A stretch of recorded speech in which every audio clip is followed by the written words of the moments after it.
Hello friends, मैं आशीष शर्मा हमारे और आपके इस प्यारे से चैनल EMC IQ में आपका हार्दिक स्वागत करता हूं और आशा करता हूं कि आपकी पढ़ाई बहुत अच्छी चल रही होगी। आज की इस वीडियो का बनाने का हमारा पर्पज़ क्या है वो जान लेते हैं पहले हम। इसमें देखो साफ साफ लिखा हुआ है BSc सेकेंड ईयर मैथमेटिक्स, यानी आज हम बात करने वाले हैं सेकेंड ईयर मैथमेटिक्स की। उसमें भी हम किसकी बात करने वाले हैं? अमूर्त बीजगणित यानी एब्स्ट्रैक्ट अलजेब्रा की। ठीक है, तो जो सेकंड ईयर है उनके एग्ज़ाम स्टार्ट होने वाले हैं और तैयारी जोरों शोरों से चल रही है आपकी भी। और कितनी तारीख से स्टार्ट हो रहे हैं आपके एग्ज़ाम? 28 जुलाई 28 जुलाई से आपके एग्ज़ाम स्टार्ट होने वाले हैं। ठीक है, फर्स्ट पेपर आपका शायद फिजिक्स का है और ठीक है 29 को आपका मैथ्स का है। देखो मैं मैथ्स का ही देखता हूँ, जितना मुझे आइडिया है फिजिक्स का है आपको 28 का। यदि मैं सही हूँ तो एक बार आप थम्सअप कर देना कमेंट में, ठीक है, कि 28 जुलाई को आपको फिजिक्स का है, 29 को अपना मैथ्स का फर्स्ट पेपर है। ठीक है, 29 को अपने मैथ्स का क्या है? फर्स्ट पेपर है। और फर्स्ट पेपर कौन सा होता है हमारे पास? अमूर्त बीजगणित यानी एब्स्ट्रैक्ट अलजेब्रा का आपका क्या होता है? फर्स्ट पेपर है। इतनी तो नॉर्मल जानकारी आप मेरे से ज़्यादा रखते होंगे, ठीक है ना। यहाँ तक बात हो गई। अब बात करते हैं हम पढ़ना क्या है। सबसे इम्पोर्टेंट चीज़ वही है। देखो ये चीज़ें तो हम बाद में भी कर सकते हैं। पढ़ना क्या क्या है तो मैं आपको बता दूं, हमारे चैनल पे एक प्लेलिस्ट बनी हुई है। ठीक है, हमने पिछले साल जो फाइनल ईयर के जो बच्चे या स्टूडेंट्स हैं उनके लिए हमने, जब वो सेकंड ईयर में थे यानी जब दिसंबर या नवंबर में पिछले साल उनके एग्ज़ाम हुए थे, तब उनके लिए हमने वीडियो बनाए थे सेकंड ईयर के। तो वो पूरी एक प्लेलिस्ट पड़ी हुई है। जैसे केमिस्ट्री की, मैथ्स की भी पड़ी हुई है और केमिस्ट्री की भी पड़ी हुई है। ठीक है ना, दोनों सब्जेक्ट के वीडियो अपलोडेड है, आप जाके देख सकते हो। अब क्या क्या प्लेलिस्ट में है वो मैं आपसे डिस्कस करना चाहता हूँ। कि जो मैथ्स की जो प्लेलिस्ट है उसमें हम केवल आज डिस्कस करेंगे केवल अमूर्त बीजगणित का। कि अमूर्त बीजगणित की जो प्लेलिस्ट है उसमें कितने वीडियो है अपने? एक तो चैप्टर फर्स्ट कौन सा चैप्टर है अपने पास? समूह यानी ग्रुप, यानी समूह एवं इसके प्रगुण वाला जो चैप्टर है, यानी मतलब एक तो ग्रुप वाला हमारा जो चैप्टर है, कौन सा चैप्टर? फर्स्ट वाला चैप्टर। एक चैप्टर कौन सा है अपने पास? एक चैप्टर है चैप्टर 2। चैप्टर 2 कौन सा है हमारे पास? सब ग्रुप यानी उप समूह। एक चैप्टर कौन सा है? उप समूह।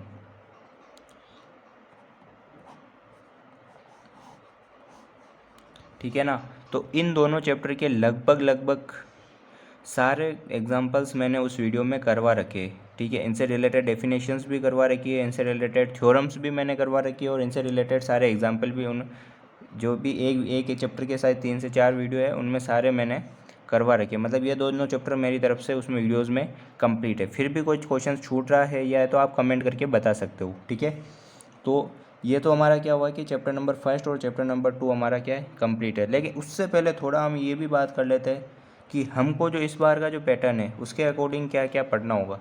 क्योंकि ये तो चलो ठीक है, अच्छी बात है, ये तो हमको बाद में करनी चाहिए थी। उससे पहले हमको एक बात और करनी है। क्या बात करनी है?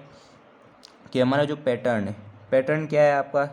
कि आपको 50% करना है। लेकिन 50% भी इस बार थोड़ा डिफरेंट करके दे दिया। डिफरेंट कैसे किया? कि पहले जो पैटर्न था, इससे पहले आपके एग्ज़ाम से पहले जो पैटर्न था पिछले साल वालों के लिए, उनके लिए क्या था? कोई भी क्वेश्चन कर सकते हो आप, कोई भी क्वेश्चन कर सकते हो, बस 50% नंबर लाने हैं आपको। जैसे कि इसमें 75 मार्क्स का पेपर होता है, तो आपको 38 मार्क्स के कोई भी क्वेश्चन आप कर सकते हो, कम छोटा हो बड़ा हो, या सारे बड़े कर लो या सारे छोटे कर लो, किसी भी तरह वो अपनी मर्जी थी। लेकिन इस बार इन्होंने क्या कर दिया? क्वेश्चंस फिक्स कर दिए कि इस पार्ट से आप इस मतलब कि इस पार्ट से आप इतने ही क्वेश्चन कर सकते हो, इस पार्ट से आप इतने ही क्वेश्चन कर सकते हो। ये थोड़ा आपके लिए रिस्ट्रिक्शन हो गए, ठीक है ना। लेकिन होना भी चाहिए रिस्ट्रिक्शन। जब तक रिस्ट्रिक्शन नहीं होता है मज़ा नहीं आता एग्ज़ाम देने का। बाकी तो क्या है, एक यूनिट पढ़ लेते हैं, अपने मार्क्स आ जाते हैं। लेकिन थोड़ा इंटरेस्टिंग होना चाहिए एग्ज़ाम, ठीक है। तो अब बात करते हैं हम, इस बार इन्होंने ये डाल दिया, तो अभी देखो क्या क्या पढ़ना आपके लिए बहुत अच्छा रहेगा। तो मैं आपको बता देता हूँ कि जो इसकी यूनिट फर्स्ट है, यूनिट फर्स्ट में कौन कौन से चैप्टर आ रहे हैं? यूनिट फर्स्ट में इसके चैप्टर आ रहे हैं, तो चैप्टर नंबर फर्स्ट और चैप्टर नंबर 2, अभी जिसकी हमने बात की कि ग्रुप और सब ग्रुप, दो चैप्टर आपके किस में आते हैं? यूनिट फर्स्ट में। मतलब यूनिट फर्स्ट मैंने आपको पूरी कंप्लीट करा रखी है वीडियोज़ के थ्रू। और यदि आपने भी पहले पढ़ रखा है तो यूनिट फर्स्ट को तो आप एक यूनिट तो आप पूरी कंप्लीट कर ही ले। क्या कर ले आप? एक यूनिट तो पूरी कंप्लीट कर ही ले। ये चीज़ आई आपको समझ में? ठीक है, इससे आपका क्या क्या कंप्लीट होगा वो मैं आपको बता देता हूँ। यदि आप ये दो चैप्टर या ये यूनिट कंप्लीट कर लेते हो तो इससे आपके कंप्लीट होगा कि देखो, मैं अभी छोटे क्वेश्चंस की बात ही नहीं कर रहा हूँ, पार्ट ए वाले जो क्वेश्चन है उनकी बात नहीं कर रहा हूँ, क्योंकि वो मैटर पूरा अलग ही है। उसका क्या मैटर है छोटे क्वेश्चंस का, जो पार्ट ए के जो क्वेश्चन आते हैं उसके लिए मैंने आपको एक PDF अपलोड की थी अभी कुछ ही दिन पहले, ठीक है ना। तो उस PDF में आपके सारे जो छोटे छोटे डेफिनेशंस है या क्वेश्चंस है वो सारे उसमें हैं। तो आप उनको भी पढ़ के जाते हो तो आपके छोटे छोटे पार्ट है तो पूरा क्लियर हो ही जाएगा, क्योंकि आपने भी इसमें एनालाइज किया होगा कि इसमें छोटे क्वेश्चंस रिपीट होते, बड़े भी रिपीट होते हैं और छोटे भी रिपीट होते, ये पूरा पेपर रिपीट हो सकता है, ठीक है ना। और कोई केवल पुराने पेपर भी पढ़ना चाहता है तो पढ़ सकता है, क्योंकि इसमें क्वेश्चंस रिपीट होते हैं, ठीक है। तो ये तो हमारा क्लियर हुआ पार्ट ए। इधर हम बात करते हैं पार्ट बी और पार्ट सी, कि पार्ट बी और पार्ट सी में इन दोनों चैप्टर से हमको क्या बेनिफिट मिलेगा। तो पार्ट बी में तो आप मान के चलो 1 या 2 क्वेश्चन इससे फिक्स है। कभी आपकी किस्मत बहुत अच्छी चल रही हो तो इसमें से 2 क्वेश्चंस आपके आ जाएंगे, और कभी बहुत अच्छी चल रही हो तो 1 क्वेश्चन आ जाएगा, कोई टेंशन नहीं लेना, ठीक है ना। और पार्ट सी की बात करें तो पार्ट सी में भी एक बड़ा क्वेश्चन क्या है इसमें से फिक्स है। क्या फिक्स है? एक बड़ा क्वेश्चन इस पूरी, आपको पता है एक यूनिट कंप्लीट करते हैं तो एक बड़ा क्वेश्चन हमारा फिक्स हो ही जाता है, तो इससे एक बड़ा क्वेश्चन भी हमारा क्या है, फिक्स है। मतलब एक बड़ा क्वेश्चन तो फिक्स है ही है, लेकिन इसके साथ मैं आपको एक और चीज़ बता देना चाहता हूँ कि जैसा कि अभी MDSU का जो रूल चल रहा है कि हम और वाले क्वेश्चंस भी कर सकते हैं। क्या कर सकते हैं हम? और वाले क्वेश्चंस भी कर सकते हैं। तो उससे आपको क्या फ़ायदा मिलेगा कि क्योंकि ये पूरी यूनिट है, मतलब कि 16वां क्वेश्चन आपका बड़ा क्वेश्चन आता है। ध्यान से देखना कि 16वां क्वेश्चन आपके बड़ा क्वेश्चन आता है। 16वें का ए और बी 2 क्वेश्चंस आ गए आपके। जैसे ए वाला दे दिया आपको ग्रुप वाले चैप्टर से और ये वाला दे दिया आपको सब ग्रुप वाले चैप्टर से।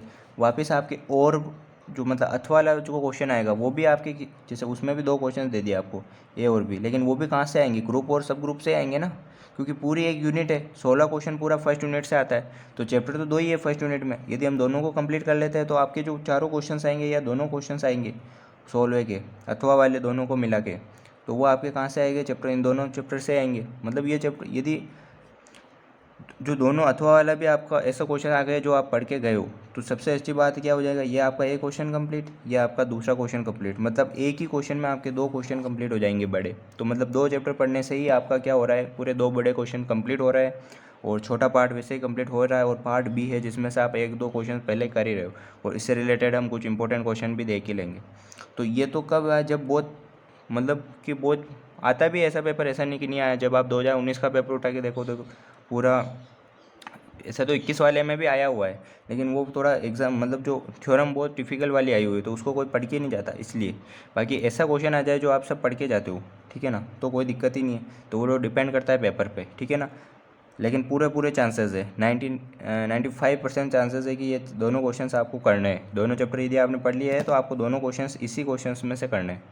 आई बात समझ में? अब बात करते हैं हम, चलो बाई चांस नहीं आया, या सेकंड वाला जो अथवा वाला क्वेश्चन है वो अपन को समझ में नहीं आया, नहीं आ रहा है, हम पढ़ के नहीं गए, तो उस कंडीशन के लिए क्या करेंगे? तो इतना तो आपका कंप्लीट हुआ। अब हमको क्या चाहिए? देखो, हमको पार्ट बी में एक क्वेश्चन और चाहिए, अभी मैं इतना मान के चल रहा हूँ, और पार्ट सी में भी आपको एक क्वेश्चन और चाहिए। तो ये कहाँ से लाएंगे हम? तो ये यहाँ से लाएंगे। कैसे?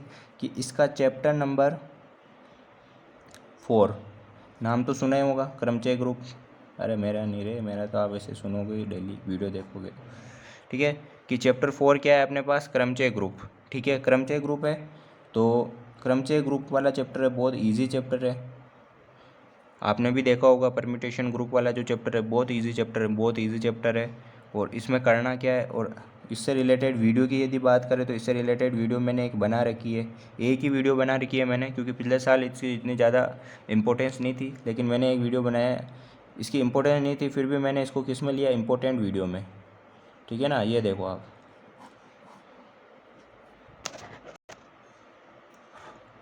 ठीक है ना, फिर भी मैंने इसके लिए इम्पोर्टेंट बनाया। और मैंने जो आप प्ले लिस्ट में जाके देखोगे तो एब्स्ट्रैक्ट अलजेब्रा इम्पोर्टेंट वीडियो आप देखोगे। ये देखो चीटी भी आ गई, ये भी बोल रही सही बात है, ठीक है। तो इसके लिए मैंने एक जो ऊपर थंबनेल होगा उसमें लिखा हुआ होगा इम्पोर्टेंट वीडियो, और वैसे मैंने क्रमचय ग्रुप भी लिख रखा है, लेकिन ये इम्पोर्टेंट वीडियो अमूर्त बीजगणित का एक वीडियो होगा, लास्ट वीडियो इसी का है शायद, तो वो आप जाके देख सकते हो। उसमें मैंने कितने एग्जाम्पल करा रखे इस चैप्टर के? उसमें मैंने 6 एग्जाम्पल करा रखे। कितने एग्जाम्पल करा रखे? 6 एग्जाम्पल, ठीक है। 6 एग्जाम्पल मैंने कंप्लीट करा रखे। अब इसके जो कितने एग्जाम्पल और बच रहे हैं? इसके 4 एग्जाम्पल और बच रहे हैं, ठीक है ना। तो 4 एग्जाम्पल हमको और पढ़ने हैं, जिससे आपका ये वाला चैप्टर भी क्या हो जाएगा, कंप्लीट हो जाएगा। तो आपके पास फिर ये एक्स्ट्रा, अब क्या करोगे आप, जब आप इस चैप्टर को कंप्लीट कर लेते हो तो समझ के चलो कि इस वाले पार्ट में जो बड़ा क्वेश्चन आता है, ये कौन सी यूनिट में काउंट हो रहा है, ये यूनिट नंबर सेकंड में। कौन सी यूनिट में काउंट हो रहा है, ये यूनिट नंबर सेकंड में, ठीक है। तो यदि हम बात करें यूनिट नंबर सेकंड में कितने चैप्टर आते हैं, चैप्टर 3, चैप्टर 4 और चैप्टर 5, 3 चैप्टर आते हैं जो किस में आते हैं, यूनिट नंबर सेकंड में। ये तीनों चैप्टर किस में आते हैं, यूनिट नंबर सेकंड में, जिसमें से फोर्थ वाले की बात कर रहे हैं हम, क्रमचय ग्रुप, ठीक है। बहुत इजी चैप्टर है। 6 एग्जाम्पल का वीडियो मैंने पहले बना रखा है, 4 एग्जाम्पल हम इस वीडियो में बात करेंगे, ठीक है।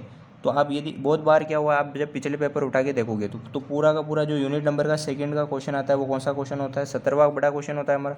तो कभी तो पूरा पूरा जो क्वेश्चन होता है, माना कि पहले 15 मार्क्स का आता था, का 15 नंबर का क्वेश्चन केवल इसी से एक ही क्वेश्चन आ जाता था, और वो भी बहुत ईजी, ऐसा नहीं कि वो बहुत हार्ड आ रहा है, वो भी बहुत इजी क्वेश्चन 15 नंबर का आ जाता था। और कभी कभी होता है कि इसमें ए और बी दो क्वेश्चन दे देते हैं, जिसमें से एक तो इसका तो फिक्स है ही है, ठीक है, और एक इसमें से आता है, एक आता है या तो चैप्टर नंबर 3 से या चैप्टर नंबर 4 से कोई छोटी मोटी प्रमेय दे देते हैं, जिसमें से कुछ इंपॉर्टेंट प्रमेय है, समाकारिता वाली सुना भी होगा, एक कर्नेल, ठीक है ना, ये कुछ इंपॉर्टेंट है। जो हम क्या करेंगे, इस वाले चैप्टर को तो करेंगे कंप्लीट, क्रमचय। सबसे पहले तो आपको काम क्या करना है, इन दोनों चैप्टर को तो आपको कंप्लीट करना ही है, ठीक है ना। भले ये करो नहीं करो ये बात की बात है, लेकिन इन दोनों चैप्टर्स को तो आप कंप्लीट करें ही, पहली बात तो ये। दूसरी बात हम बात करते हैं, क्रमचय ग्रुप भी आपको कंप्लीट करना ही है, लेकिन क्यों करना है, क्योंकि बहुत ईजी चैप्टर है, ठीक है ना। जब आप इसको पढ़ोगे, इसको ध्यान से समझोगे तो बहुत ईजी चैप्टर है, बहुत ईजी चैप्टर। और अब बात करें 3rd और 5 चैप्टर, तो इसको भी पूरा पढ़ेंगे क्या, नहीं, इसको हम क्या करेंगे, जो इसके इंपॉर्टेंट जो क्वेश्चंस रहेंगे या इंपॉर्टेंट जो थ्योरम्स रहेगी उसकी हम बात करेंगे, क्योंकि हमको पूरा पूरा पढ़ेंगे तो काम नहीं बनेगा हमारा, हमको केवल इसमें इन दोनों में से इंपॉर्टेंट ही पढ़ना है। आई चीज़ समझ में। तो इस तरह से हमको हमारा पूरा बजट निकालना है, ठीक है। अब आप बात करो कि पार्ट बी की बात करें, तो इसमें भी हमारा क्या होगा, इस वाले चैप्टर में से आपको एक छोटा क्वेश्चन दिख ही जाएगा, कोई दिक्कत वाली बात नहीं, ठीक है। तो ये तो हमारा बात हुआ पैटर्न की, थोड़ा मैंने ज़्यादा ही डिटेल में ले लिया, तो आप थोड़ा फास्ट करके भी देख सकते हो, ठीक है। अब हम बात करने जा रहे हैं हमारे एग्जाम्पल नंबर 7 की, ठीक है। तो देखो, सबसे पहले आपको क्या करना है, सबसे पहले आपको जो बाकी के जो 6 एग्जाम्पल है वो आपको देखने हैं, मतलब जो वो वीडियो है important questions of abstract algebra, वो वीडियो आपको कंप्लीट देखना है, तभी आपको ये एग्जाम्पल नंबर 7 समझ में आएगा। मैं कह रहा हूँ आपको, जब आप एग्जाम्पल नंबर 6 भी नहीं देखोगे तो आपको एग्जाम्पल नंबर 7 समझ में नहीं आएगा, ठीक है ना, क्योंकि ये दोनों रिलेटेड है बिल्कुल, ठीक है। तो आप एग्जाम्पल नंबर 6 पूरे देख के आ जाओगे ना, 6 एग्जाम्पल, तो आपको 7वां तो समझाने की जरूरत ही नहीं पड़ेगी, आप खुद ही समझ जाओगे, ठीक है। फिर भी मैं बचे हुए 4 क्वेश्चन आपको कंप्लीट करा रहा हूँ, क्योंकि इस चैप्टर को हमको पूरा कंप्लीट करके जाना है। तो क्या है हमारा, कौन सा चैप्टर चल रहा है ये तो पता है ना, क्रमचय ग्रुप वाला, ठीक है। ये देखो लिखा हुआ प्रूफ, विथ प्रूफ आते हैं हम। पेज नंबर क्या है, 141। क्या है हमारा, कि सिद्ध कीजिए कि समुच्चय, हमको समुच्चय दे रखा क्या है, ए बी सी के समक्रमचयों का जो समुच्चय है, के समक्रमचय, ये क्या है, ये समक्रमचय, ये सब आप जब पढ़ोगे ना, पूरा ये वीडियो पहले देख के आना। गलती से आपने ये वीडियो स्टार्ट कर दिया है तो पहले आप पूरा वीडियो देख के आइए, ठीक है ना। ये फिर ही आपको ये चीज़ समझ में आएगी, ठीक है। कि सिद्ध कीजिए कि समुच्चय ए बी सी के समक्रमचयों का जो समुच्चय है, क्या क्या है, ए बी सी और ए सी बी, क्रमचय गुणन के लिए क्या है, एक ग्रुप है। क्रमचय मतलब संक्रिया कौन सी है यहाँ पे, गुणन, यानी गुणा की संक्रिया है, और हमको क्या प्रूव करना है कि ये क्या है, ग्रुप है, ठीक है। देखो कैसे प्रूव करेंगे, हमको क्या दे रखा है, A3 दे रखा है। A3 मतलब समक्रमचयों का समुच्चय, ए बी सी और ए सी बी, ठीक है। ये बिल्कुल एग्जाम्पल नंबर 6 के समान है, ठीक है। ये हमको क्या दे रखा है, समक्रमचयों का समुच्चय। सबसे पहले हम क्या बनाते हैं, जब भी हमको इस तरह से दे रखा है तो हम बनाते हैं संक्रिया सारणी। क्या बनाते हैं हम, संक्रिया सारणी। और संक्रिया सारणी किस में बनेगी, गुणा में, क्योंकि हमको प्रूफ भी किसके लिए करना है, गुणा के लिए, ठीक है। तो ये मैं बना देता हूँ संक्रिया सारणी।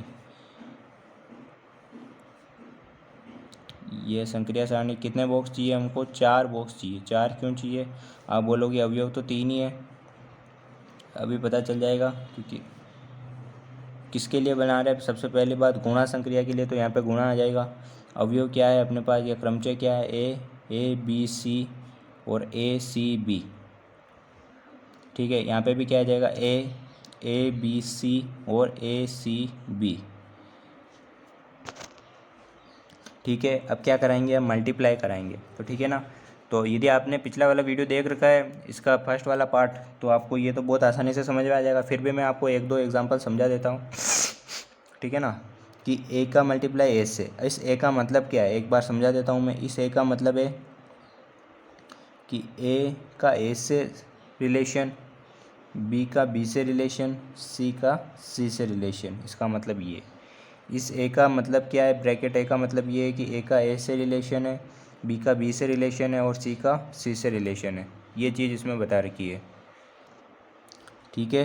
तो अब देखो मल्टीप्लाई किसके साथ करा रहे हैं, ए का ए के साथ ही करा रहे हैं, मतलब कि इस ए का ए के साथ ही करा रहे हैं हम। तो यही चीज़ है, यहाँ तक तो कोई दिक्कत नहीं। अब मल्टीप्लाई कैसे कराएंगे, देखो क्रमचों का मल्टीप्लाई कैसे कराते हैं आपको मैं बताता हूँ। क्रमचों का मल्टीप्लाई सबसे पहले तो आपको ये देखना है कि दोनों क्रमचों जिनको हम मल्टीप्लाई करा रहे हैं उनकी जो ऊपर वाली जो टर्म्स है या ऊपर वाले जो अवयव है वो सही है, मतलब एक सही बिल्कुल मैच खा रहे हैं या नहीं खा रहे, या बिल्कुल सेम है या नहीं है, कि ए बी सी और ए बी सी। पहले तो इन दोनों को हमको सेम करना है, हो गए सेम। तो एक बार आप ऊपर लिख दो ए बी सी, ये तीनों तो हमने लिख दिया कि इन दोनों के यदि जो सेम है ऊपर वाले अवयव वही हमको मल्टीप्लाई करने के बाद भी मिलेंगे। अब हमको इनके रिलेशन देखने की, ए का रिलेशन किससे बनेगा मल्टीप्लाई होने के बाद। तो आपको स्टार्ट कहाँ से होना है, आपको स्टार्ट होना है इस साइड से, इस साइड से इस साइड जाना है आपको। ऐसा नहीं कि हम मल्टीप्लाई बहुत बार इससे इस टाइप, मतलब इस साइड से इस साइड करते हैं, लेकिन आपको ये थोड़ा राउंड डायरेक्शन में जाना है। कैसे, देखो सबसे पहले बात करें मैं ए के लिए, तो इस वाले क्रमचय में देखेंगे हम ए का रिलेशन किससे, ए से, ठीक है। ये ए से, मतलब इस ए का रिलेशन है इस ए से।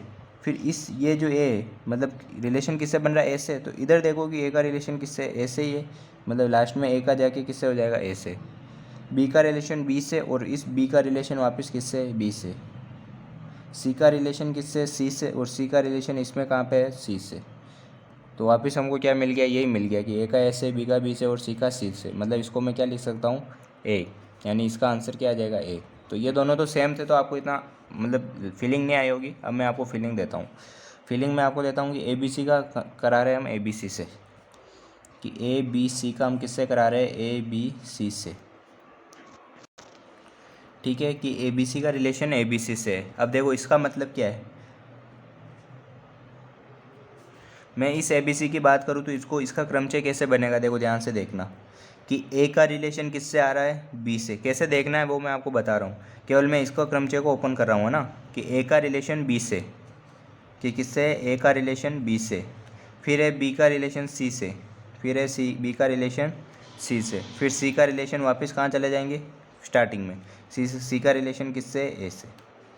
वापस इसमें भी यही है कि ए का रिलेशन बी से, बी का रिलेशन सी से, और सी का रिलेशन किससे, ए से। इन दोनों का आपको क्या कराना है, मल्टीप्लाई कराना है। तो मल्टीप्लाई कैसे कराएंगे, सबसे पहले क्या देखेंगे, जो ऊपर वाले जो अवयव है वो सेम डायरेक्शन में है या नहीं है। तो बिल्कुल सेम है, ए बी सी और ए बी सी। तो ऊपर तो ये तीनों फिक्स रहेंगे, ये ए बी सी आ जाएगा आपके पास।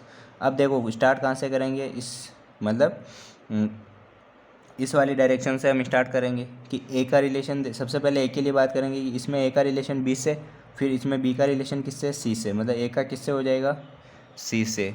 इसमें बी का रिलेशन देखो सी से, इसमें सी का रिलेशन देखो ए से, तो बी का किससे हो जाएगा, ए से। इसमें सी का रिलेशन ए से, और ए का रिलेशन किस में आ जाएगा, बी से। आई चीज़ समझ में। तो इस तरह आपको मल्टीप्लाई कराना है, और मल्टीप्लाई वैसे मैंने पिछले इसका जो फर्स्ट पार्ट है उसमें उसको आपको अच्छी तरह से समझा रखा है, ठीक है। अब इसमें बात करेंगे इसको लिखेंगे कैसे, इस रूप में कैसे लिखेंगे इसको। तो देखो ए का रिलेशन किससे बन रहा है, सी से, तो ए और सी, और सी का रिलेशन किससे बन रहा है आपके, बी से, तो ये एक सी के आगे क्या आ जाएगा, बी। आई चीज़ समझ में कि ए का आप वापस इसको ओपन करोगे तो ये चीज़ आएगी, देखो ए का रिलेशन सी से, तो ये ए का रिलेशन सी से, फिर सी का रिलेशन बी से, तो ये सी का रिलेशन बी से, और बी का रिलेशन किससे, वापस ए से, तो ये बी का रिलेशन ए से। और इधर उधर तो आप कर ही सकते हो कि ए सी और बी वाले को इधर ले आऊँगा तो पूरी टर्म साथ में आएगी, है ना। और सी का किससे, बी से, तो ये चीज़ आ गई वापस। आई चीज़ समझ में आपको। तो इस तरह से हम ओपन करते हैं, ठीक है। तो ये तो बिल्कुल सिंपल है जो हमने पिछले बार समझ रखा है। तो देखो हम वापस आ जाते हैं हमारे क्वेश्चंस पे। हमको क्या क्वेश्चन पे आ जाते हैं कि हमको दे रखा था ये सम क्रमचयों का समुच्चय, जिसमें हमारे पास ये तीन क्रमचय थे। उनको हम क्या बताना है कि ये गुणा के लिए क्या है, गुणा के लिए क्या है, एक ग्रुप है, ये हमको बताना है। ठीक है, तो इसका इससे मल्टीप्लाई कराया तो ए आया, ए बी सी का ए बी सी से कराया तो क्या मैं सॉरी ए का ए बी सी से कराएंगे तो भी आपको क्या मिलेगा, ए बी सी मिलेगा। ये आप करके देख सकते हो। ए का ए सी बी से कराएंगे तो भी आपको ए सी बी ही मिलेगा। ऐसे ए बी सी का ए से कराएंगे तो आपको ए बी सी मिलेगा। ए बी सी का ए बी सी से अभी हमने देखा करके ए सी बी मिला, और ए बी सी का ए सी बी से करके देखेंगे तो हमको क्या मिलेगा, ए। ऐसे इसका ए से कराएंगे तो क्या मिलेगा, ए सी बी। ए सी बी का ए बी सी कराएंगे तो ए, और इसका इससे कराएंगे तो ए बी सी। ये आप करके देख सकते हो, ओपन कर। और लेकिन सारे भी आपको करने की ज़रूरत नहीं है एग्ज़ाम में। ऐसा भी नहीं है कि आपको सारे करने हैं। यदि आपको आ रहे हैं तो आप एक दो एग्जाम्पल देके आप छोड़ सकते हो बाकी, ठीक है ना। लेकिन यदि आपको नहीं आ रहे तो करके देखने ही पड़ेंगे। ठीक है, तो ये तो हमको क्या मिल गई है, संक्रिया सारणी। ठीक है ना, तो हमको सबसे पहले तो हमको ये दिया हुआ था, उसके आधार पर हमने संक्रिया सारणी बनाई। और संक्रिया सारणी कैसे बनाई, हमने इस तरह से सोल्व करके। अब हमको क्या प्रूव करना है कि ये गुणा के लिए ग्रुप है या नहीं है। तो ग्रुप के लिए क्या क्या प्रॉपर्टीज़ होती। ग्रुप के लिए होती है कि तत्समक उपस्थित होना चाहिए, प्रतिलोम उपस्थित होना चाहिए, और तीसरी बात क्या होती है कि ये साहचर्य होना चाहिए।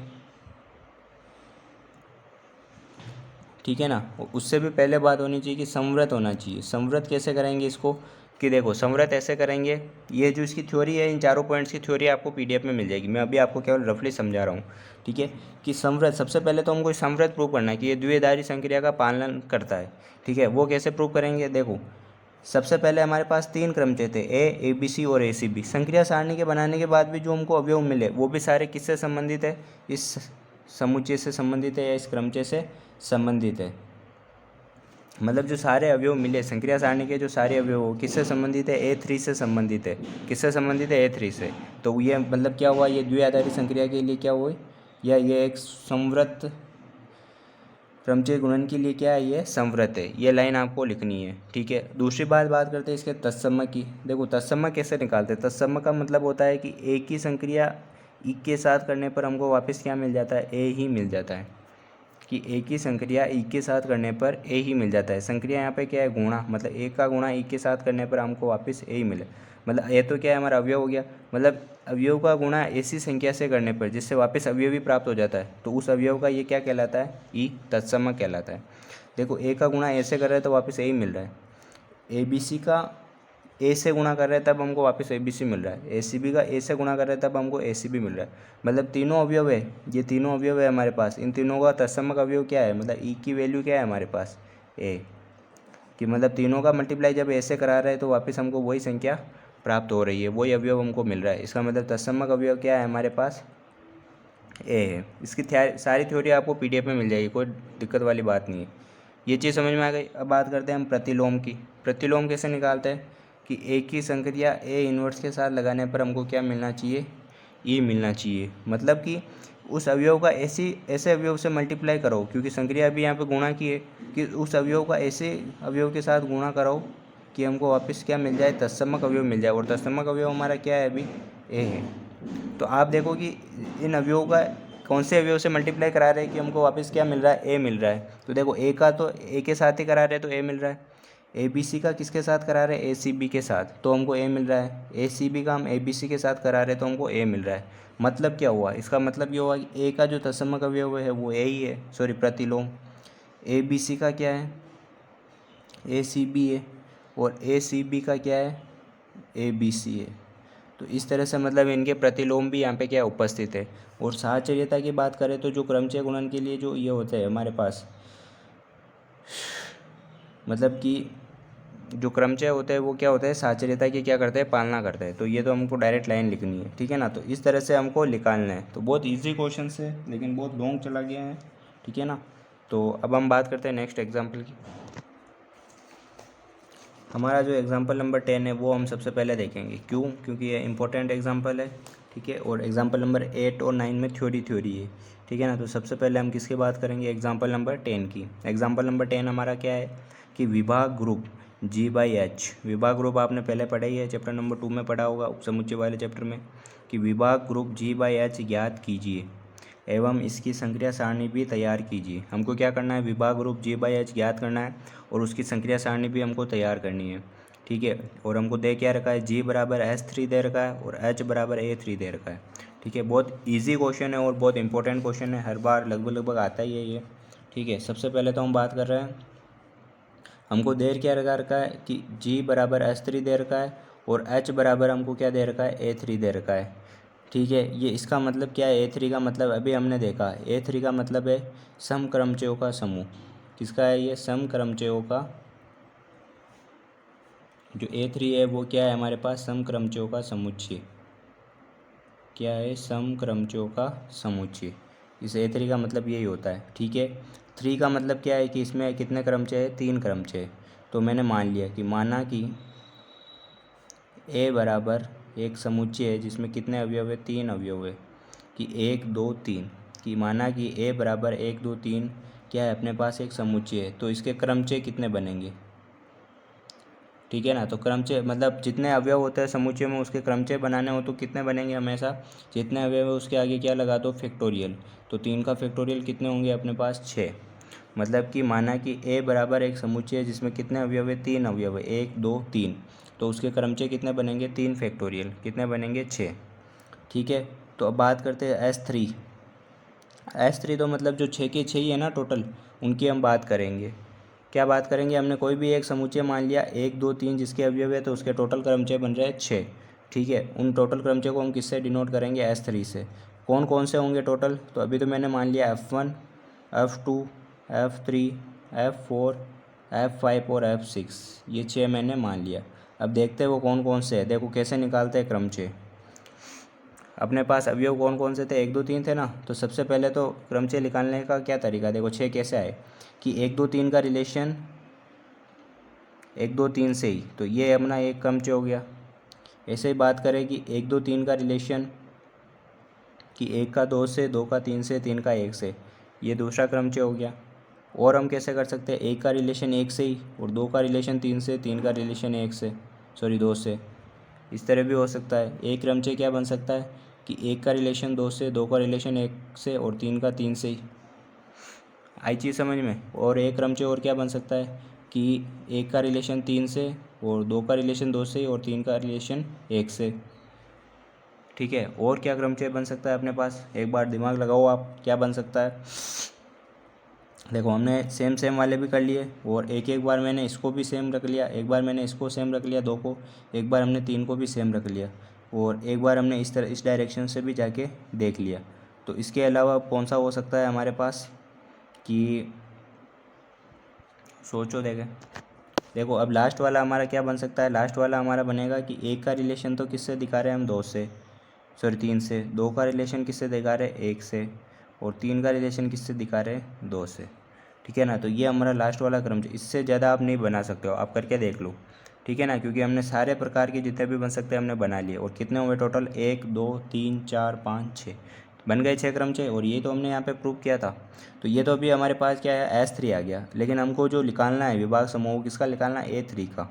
और A3 मतलब क्या होता है, A3 मतलब होता है समक्रमचयों का समुच्चय। अब इनमें से हमको क्या छांटना है, समक्रमचय, लेकिन उसके लिए हमको इनको पहले उस वाली कंडीशन में लिखना पड़ेगा। कैसी, कि उस वाले रूप में कैसे लिखेंगे, देखो इनको, 1 का 1 से, 2 का 2 से, 3 का 3 से, तो इसको हम कैसे लिखते हैं आपको पता है, अभी पिछले एग्जाम्पल में भी हमने किया था। इसको केवल 1 ब्रैकेट में लिखेंगे 1। इसको हम कैसे लिखेंगे कि 1 का 2 से, कि 1 का 2 से और 2 का 3 से, तो 2 का 3 से। आई चीज़ समझ में। इसको कैसे लिखेंगे, देखो इसमें क्या 1 का 1 से बन रहा है ना, तो छोड़ दो उसको, केवल जो चेंज हो रहा है उसको लिखो, कि 2 का 3 से और 3 का 2 से, मतलब 2 का किससे बन रहा है, 3 से, बस केवल यही लिखेंगे। जो सेम चल रहा है, जिसका स्वयं का प्रतिबिंब वही आ रहा है, छोड़ दो उसको। इसमें क्या सेम चल रहा है, 3 सेम चल रहा है, तो बात करेंगे केवल इनकी, कि 1 का रिलेशन किससे बन रहा है, 2 से। इसमें क्या चलेंगे, देखो 2 सेम चल रहा है, तो बात करेंगे इसकी 1 का रिलेशन 3 से। और इसमें देखेंगे तो कुछ सेम नहीं चल रहा है, लेकिन 1 का रिलेशन किससे बन रहा है, 3 से, और 3 का रिलेशन किससे बन रहा है, 2 से। ठीक है, तो ये हमारे क्या हो गए, टोटल क्रमचयों का समुच्चय हो गया। ठीक है, लेकिन अभी हमको इनमें से क्या छांटना है, हमें छांटना है A3 मतलब क्या होता है, समक्रमचयों का समूह। क्या होता है, समक्रमचयों का समूह। समक्रमचयों का समूह कैसे छाटेंगे हम, क्रमचयों का समुच्चय ऐसे छाटेंगे कि अब इनमें से आप देखो, कि इनमें से देखो किनमें जिनकी संख्या विषम होगी, जिन क्रमचयों में देखो ये संख्या आ रही है, उनमें जिनकी संख्या विषम होगी वो क्या होंगे, सम होंगे। ऐसे देखो कि देखो ये संख्या विषम है, मतलब ये किस में आएगा, समक्रमचय में। ये भी संख्या विषम है तो ये भी किस में आएगा, सम क्रमचय में। ये सम है मतलब ये नहीं आएगा, ये सम है ये भी नहीं आएगा, ये सम है ये भी नहीं आएगा, ये विषम है तो ये भी किस में आ जाएगा, सम क्रमचय में। ये ऐसे आपको देखना है। आपको क्या देखना है कि सम क्रमचय को कैसे लेना है, कि ऐसे क्रमचय जिनमें अवयवों की संख्या क्या दिख रही हो आपको, विषम, तो आपको वही लेना है। एक क्या हमारा विषम है, मतलब इन संख्याओं को नहीं देखना, इनकी काउंटिंग देखनी कि इसमें केवल एक अवयवी है मतलब वो विषम संख्या है, तो वो किस में आ जाएगा, सम क्रमचय में। इसमें 1 2 3 टोटल कितने अवयव है, 3 अवयव है, तो वो भी किस में आ जाएगा, सम में। इसमें भी टोटल 3 अवयव है, 1 3 2, तो ये भी किस में आ जाएगा, सम में। तो ये हमारे क्या हो गया, सम क्रमचयों का समूह। अब इसका हमको क्या बनाना है, विभाग रूप। विभाग रूप कैसे बनाते हैं, G/H, ठीक है। ये मैंने पिछले वाले वीडियोस में आपको समझा रखा है कि इसका जो डेफिनेशन होती है H है, जहाँ पे A बिलोंग करता है किससे, G से। आई चीज़ समझ में, G कौन सा है, ये अपना S3 वाला क्या है अपने पास, G है, ठीक है ना। तो ये इसकी डेफिनेशन होती है कि G/H बराबर HA, और जहाँ पे A किससे बिलोंग करता है, G से। तो देखो एक एक अवयव के लिए हम निकालेंगे, ठीक है। और यहाँ पे हमारा H है वो क्या है, हमारा H हमारा ये A3 है, और G हमारा S3 है, ये तो आपको पता ही है। तो G/H के लिए सबसे पहले देखो H क्या लेना है आपको, कोई भी एक H ले लो। जैसे H मैंने ले लिया 1, ठीक है ना। या आप स्टार्ट कहाँ से करोगे, आप A से स्टार्ट करो, जिसमें ज़्यादा अवयव है वहाँ से आप स्टार्ट करो। तो सबसे ज़्यादा अवयव किस में, अपने पास A में, तो A निकालेंगे सबसे, क्योंकि हमको एक को लेकर ही चलना है। A क्या है अपना, टोटल जो क्रमचय उनको लेकर चलना है। टोटल क्रमचय में पहला अवयव क्या है अपने पास, A, या पहला क्रमचय क्या है अपने पास, A, मतलब A बिलोंग कर रहा है G से। तो हम क्या लिखेंगे कि A का मल्टीप्लाई किससे कराएंगे यहाँ पे, H से, और H क्या है हमारा A3। तो देखो ये एक है, A3 में कितने अवयव है अपने पास, ये कितने क्रमचय है, 1 2 3, तो एक का मल्टीप्लाई एक बार तो 1 से होगा, एक बार एक का मल्टीप्लाई किससे होगा, 1 2 3 से होगा, और एक बार एक का मल्टीप्लाई किससे होगा, 1 3 2 से होगा। आई चीज़ समझ में, ये इस तरह से चलेगा। एक का मल्टीप्लाई 1 से करा रहे तो हमको क्या मिलेगा, 1 ही मिलेगा। एक का मल्टीप्लाई 1 2 3 से करा रहे तो 1 2 3 ही मिलेगा, और एक का मल्टीप्लाई 1 3 2 से करा रहे तो 1 3 2 ही मिलेगा। तो इस तरह से हमको क्या मिल गया, ये फर्स्ट वाला हमको मिल गया। देखो ये वापस सेम ही मिल गया, 1 1 2 3 और 1 3 2, तो ये हमको वापस क्या मिल गया, A3 मिल गया। आई चीज़ समझ में। ऐसे ही आपको एक बार क्या लेना है, आपको सेकंड वाला अवयव लेना है, क्या लेना है आपको, S3 में से या G में से 1 2 3 लेना है। फिर आपको क्या लेना है, 2 3, फिर आपको 1 2, फिर 1 3, फिर 1 3 2। इनका मल्टीप्लाई कैसे कराएंगे, वही क्रमचयों को आपको समझ में नहीं आ रहा तो आप क्रमचयों को खोल के उनको पूरा ओपन करके फिर आप उनका मल्टीप्लाई करा सकते हो, कोई दिक्कत वाली बात नहीं है। एक और एग्जांपल, ये पूरी PDF में आपको मिल जाएगा, लेकिन एक और एग्जांपल मैं आपको देता हूँ। जैसे आपके पास आ जाए 1 1 2, मतलब ये वाला अवयव ले रहे हैं हम G में से, कौन सा, 1 2, और इसका मल्टीप्लाई भी कराएंगे, मतलब कि 1 2 बिलोंग करता है G से, तो 1 2 का मल्टीप्लाई भी किससे कराएंगे, A3 से कराएंगे ना। तो देखो देखते हैं कि 1 2 का मल्टीप्लाई कराया मैंने एक बार तो 1 से, 1 2 का मल्टीप्लाई कराया एक बार 1 2 3 से, और 1 2 का मल्टीप्लाई कराया मैंने 1 3 2 से। ऐसे ही कराएंगे, 1 2 का 1 से करा रहे तो वो का वही 1 2 आ जाएगा अपने पास।